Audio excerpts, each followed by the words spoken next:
उसमें उपस्थित एक भ्रूण का किस प्रकार से विकास होता है। सबसे पहले पढ़ते हैं अपन मादा जनन तंत्र। सबसे पहले क्या पढ़ेंगे अपन? मादा जनन तंत्र, ठीक है ना। यहाँ क्या होता है? 2 अंडवाहिनियां होती है। मादा जनन तंत्र में क्या होता है? 2 अंडवाहिनी होती है। अंडवाहिनी में 2 क्या होते हैं?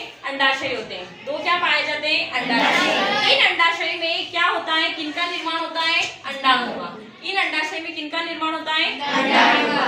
ये जो अंडाणु होते हैं ये लगभग सभी स्त्रियों में पाए जाते हैं, ठीक है ना। अब इनका विमोचन किस प्रकार से होगा? देखो, ये अंडाणु जो होते हैं 25 से 28 दिन में, 25 से 28 दिन के अंतर्गत ये इनका विकास होने के बाद ये कहाँ आ जाते हैं? अंडवाहिनी में। किसमें आते हैं ये? अंडवाहिनी में। इनका लाने का काम कौन करता है? अंडवाहिनी में। इस दौरान अगर इस योनि के भाग से कोई शुक्राणु प्रवेश करता है तो इस अंडवाहिनी में क्या हो जाता है? निषेचन। अंडवाहिनी में क्या हो जाता है? निषेचन। निषेचन होने के बाद क्या बनते हैं? युग्मनज। क्या बनते हैं? युग्मनज। युग्मनज से पहले आपको क्या बनेंगे? डिंब बनेंगे। क्या बनेंगे? डिंब। जैसा कि अपन इस डायग्राम के माध्यम से देखते हैं। सबसे पहले अंडाशय है और अंडाशय में क्या उत्सर्ग होता है? अंडोत्सर्ग होता है। क्या होता है? अंडोत्सर्ग, यानी कि अंडाणु पाया जाता है।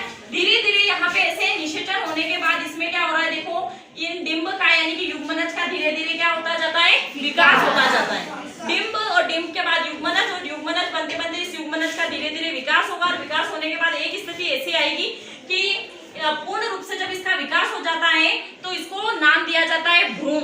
इसको नाम क्या दिया जाता है? भ्रूण। और ये भ्रूण जो होता है कहाँ आके विस्थापित हो जाता है?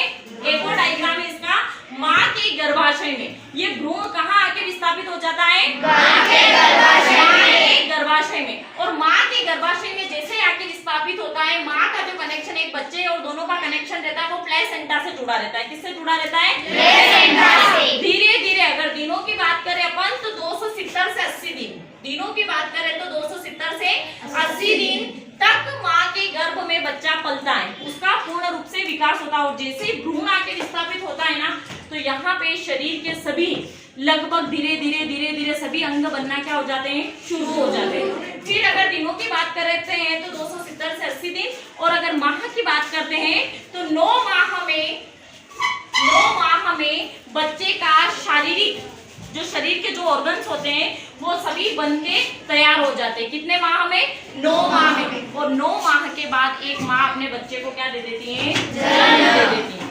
आया समझ में आपको?